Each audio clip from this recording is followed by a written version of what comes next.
Okay, on the next slides, we will kind of look at the differences between, or mainly what we see in animal and plant, and then we'll pick up some of the differences between animal and plant, especially when we start talking about the chloroplast.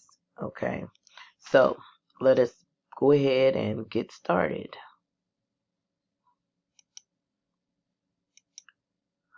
Okay, so let's look at so now we're looking at the eukaryotic cell. So we completed the prokaryotic cell. We're looking at the eukaryotic cell. I guess I picked a bad day to record. There's a lot of construction going on in the building, so if you hear a lot of background noises, it's construction.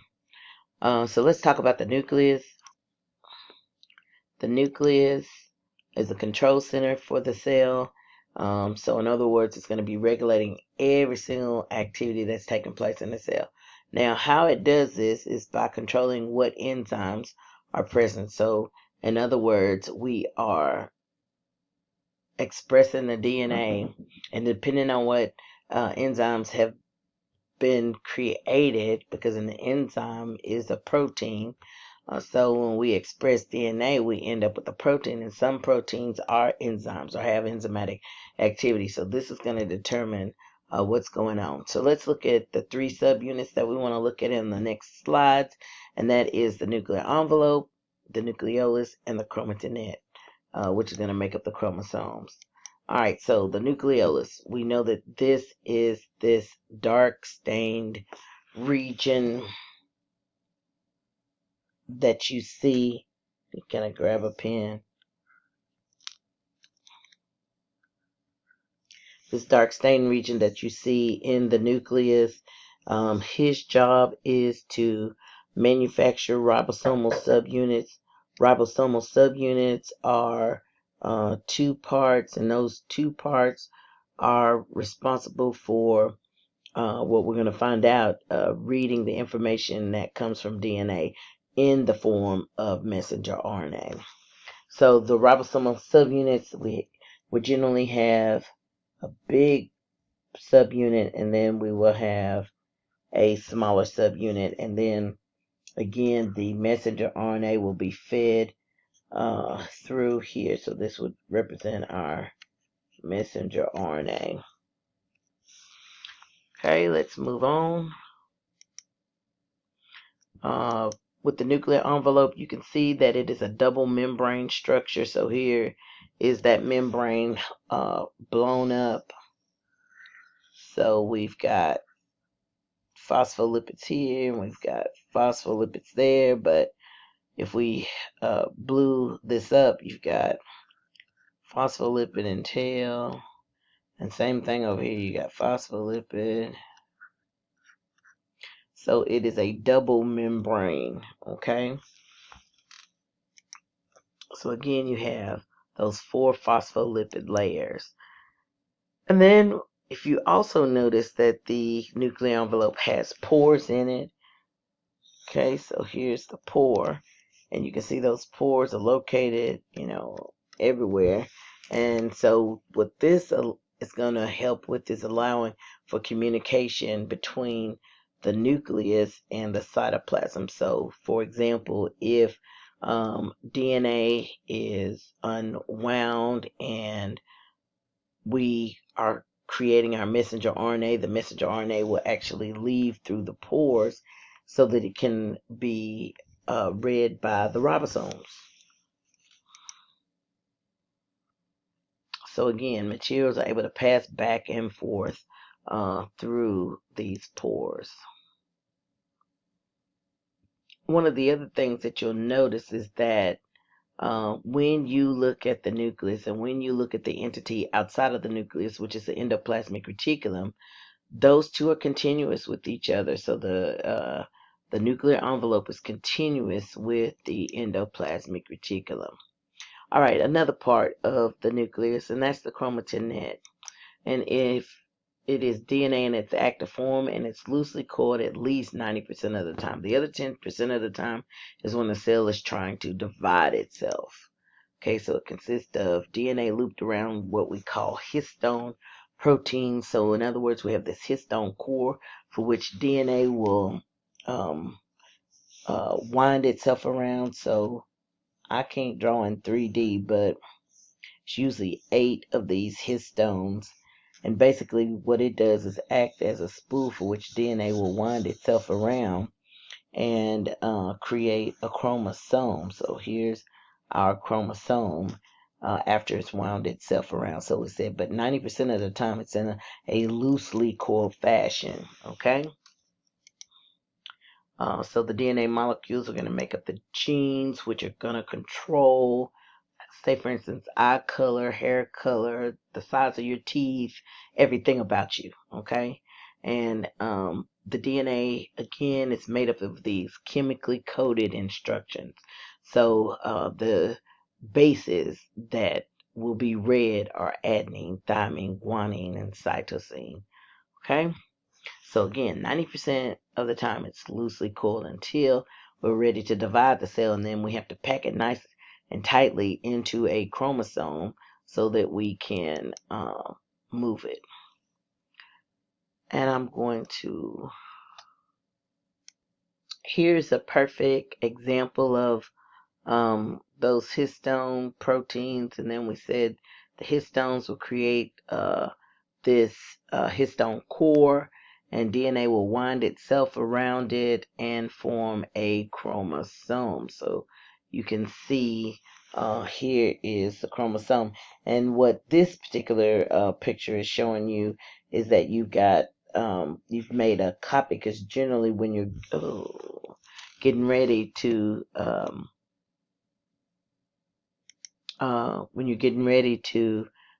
divide the cell, you've made a copy of the DNA. So this is showing you both copies of the DNA. One will move into one daughter cell, the other one will move into the other daughter cell. Okay, so let's continue on.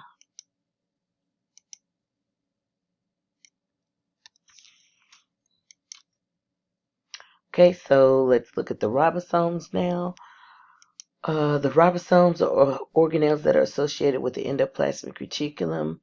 So remember, you can have from maybe a previous class, you can have rough ER. So if the ribosomes are attached to the endoplasmic reticulum, we refer to it as rough ER.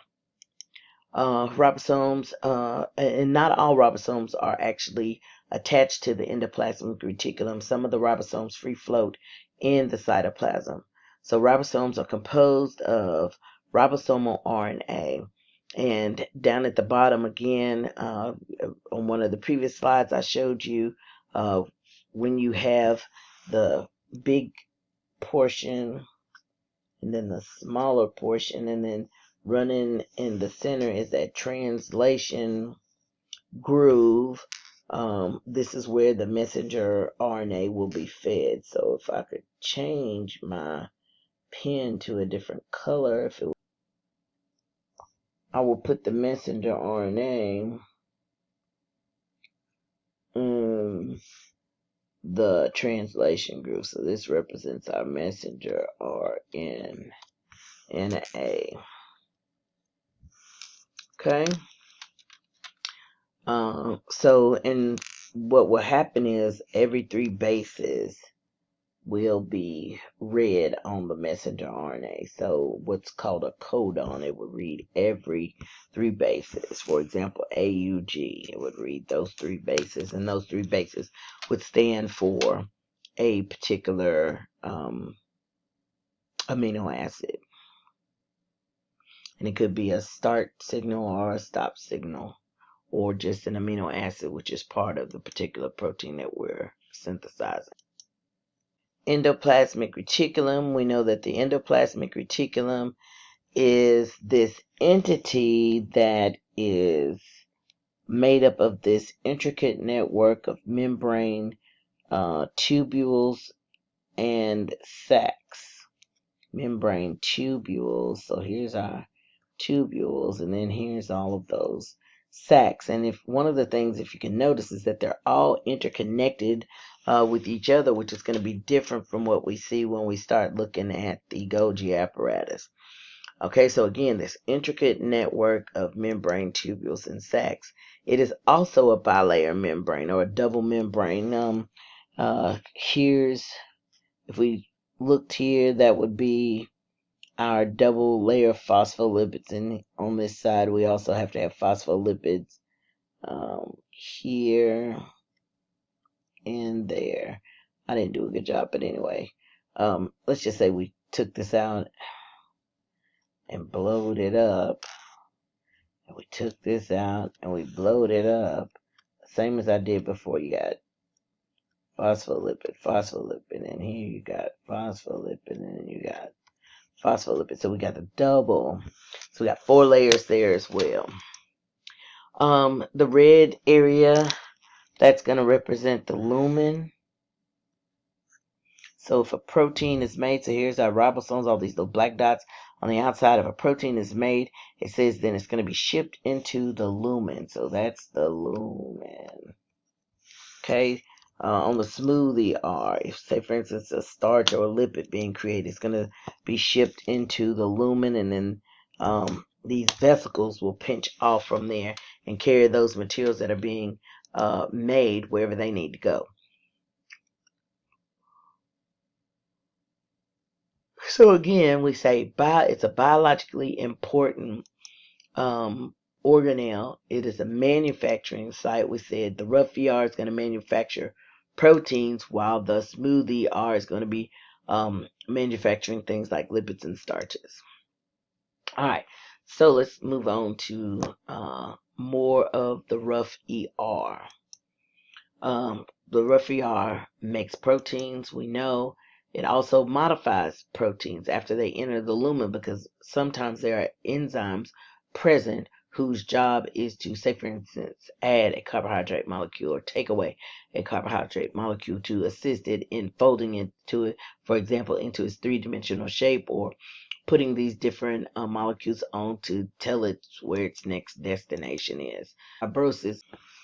Okay, for example, in individuals who suffer from a disease, an inherited disease called cystic fibrosis, where because of a mutation in the gene that codes for the transmembrane protein that will actually transport chloride ions across the membrane is misfolded, these individuals are no longer able to transport these chloride ions, and this results in an inability to regulate water levels. Therefore, in the digestive system, anything where mucus is created or fluids like that are created, they are very thick.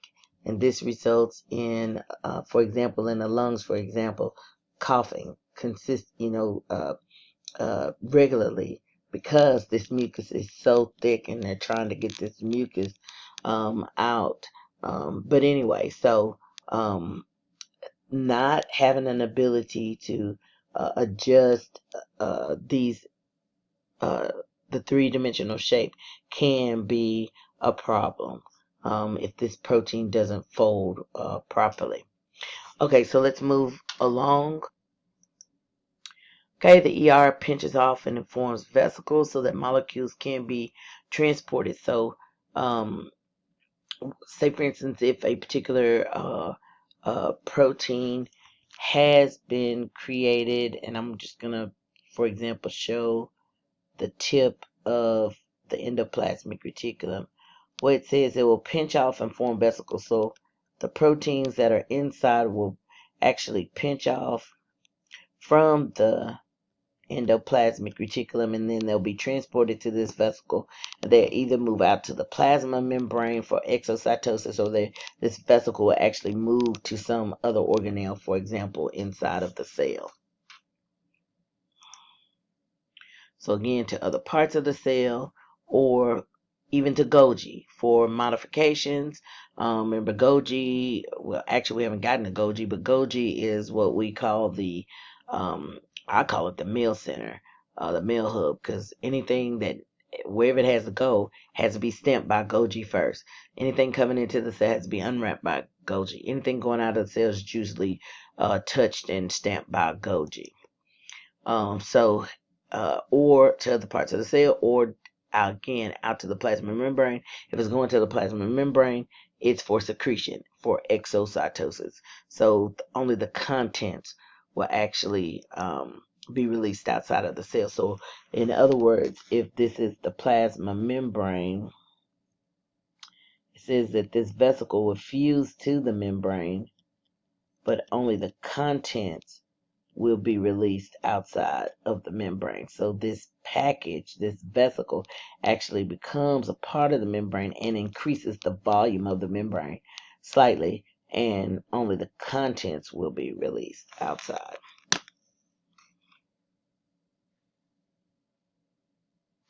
And this concludes this video.